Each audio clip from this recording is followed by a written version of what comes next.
శివానందమూర్తి కృపతో తెలంగాణ రాష్ట్రంలో ఉన్న ప్రజలందరూ సుఖ సంతోషాలతో ఉండాలని సంక్రాంతి సంబరాలను సప్తధాంలో ఆదివారం నిర్వహించినట్లు Shivananda Guru cultural managing trustee Tripuraneni Gopichand మీడియాకు తెలిపారు. ఈ సందర్భంగా గోపిచంద్ మాట్లాడుతూ సంక్రాంతి పండుగ పురస్కరించుకొని సప్తధాంలో ప్రజలందరూ ఒకే దగ్గర జరుపుకోవడం చాలా సంతోషంగా ఉందన్నారు. ఈ సందర్భంగా మహిళలకు సంప్రదాయ దుస్తులు, ముగ్గుల పోటీలు నిర్వహించినట్లు, ఆ పోటీల్లో గెలుపొందిన మహిళలకు నగదు పురస్కారాన్ని అందజేసినట్టు తెలిపారు. ఈ కార్యక్రమంలో శివానంద గురు కల్చరల్ ట్రస్టీ సభ్యులు బండారు సాయి, నారాయణ, సోమరామయ్య, మాధారపు సదాశివుడు, పబ్బతి నరేష్ కుమార్, మహిళలు తదితరులు పాల్గొన్నారు. సాంప్రదాయబద్ధంగా ఇక్కడ ఉత్తమ మహిళా పోటీ నిర్వహిస్తున్నాము. తర్వాత ముగ్గుల పోటీ నిర్వహిస్తున్నాము. సాంప్రదాయ దుస్తుల పోటీ నిర్వహిస్తున్నాము.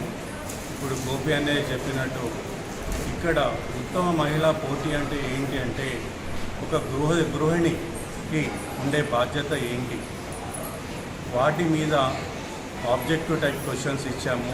సాంప్రదాయం గురించి, దేశభక్తి గురించి, దైవభక్తి గురించి, కరెంట్ అఫైర్స్ గురించి, మళ్ళా మన భారతదేశంలో మొట్టమొదటి మహిళలు ఉత్తమ మహిళ ఐపీఎస్, ఉత్తమ ఐపీఎస్, ఉత్తమ ఐఏఎస్ అట్లాంటి క్వశ్చన్స్ కూడా ఇచ్చి సాంప్రదాయబద్ధంగా నిర్వహించి ఉత్తమ మహిళకి 10,116 బహుమతి ఇవ్వడం జరుగుతుంది. రెండో విజేతకి 5,116, మూడో విజేతకి 3,116.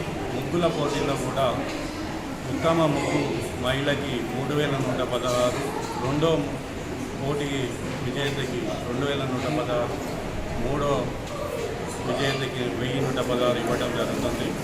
అదేవిధంగా సాంప్రదాయ దుస్తులు కూడా పెద్దలకి మరియు మహిళలకి వేరుగా, పురుషులకి వేరుగా, పిల్లలకి వేరుగా నిర్వహించడం జరుగుతుంది.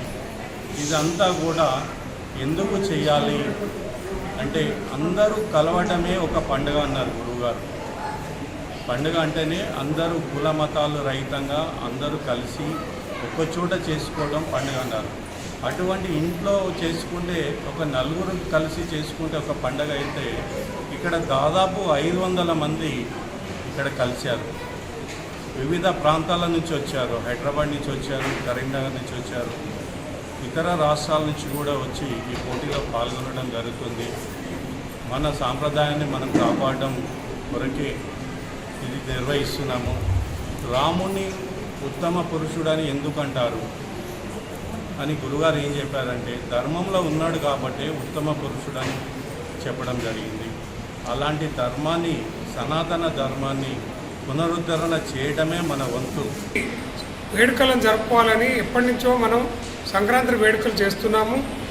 దాంట్లో భాగంగా ఉత్తమ మహిళా పోటీలు, ముగ్గుల పోటీలు, సంప్రదాయ దుస్తుల పోటీలు పెట్టడం జరిగింది.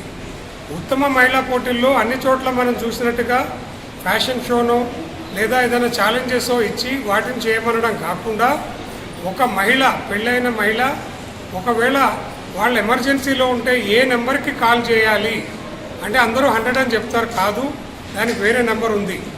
అందుకని అలాంటి అన్ని ప్రశ్నలు చట్టంతో, న్యాయము, సాంకేతిక విషయాలు అన్నీ తెలిసే విధంగా దీంట్లో ఇది ఏర్పాటు చేయడం జరిగింది. అందరం కలిసి అంగరంగ వైభవంగా విందు భోజనాలు కూడా మనమే తయారు చేసుకొని దానికంటే ఎక్కువగా సాక్షాత్ శ్రీ మహావిష్ణువు అయిన శ్రీ గురువుగారు, అమ్మవారు వారి ఆశీస్సులు అందరికీ ఇప్పియాలని, లోకా సమస్త సుఖినో భవంతు అని యావత్ ప్రపంచంలో ఉన్న జీవకోటి, నేను అనేది మానవ కోటి అని అంటలేను, జీవకోటి మొత్తం శాంతియుతంగా తృప్తిగా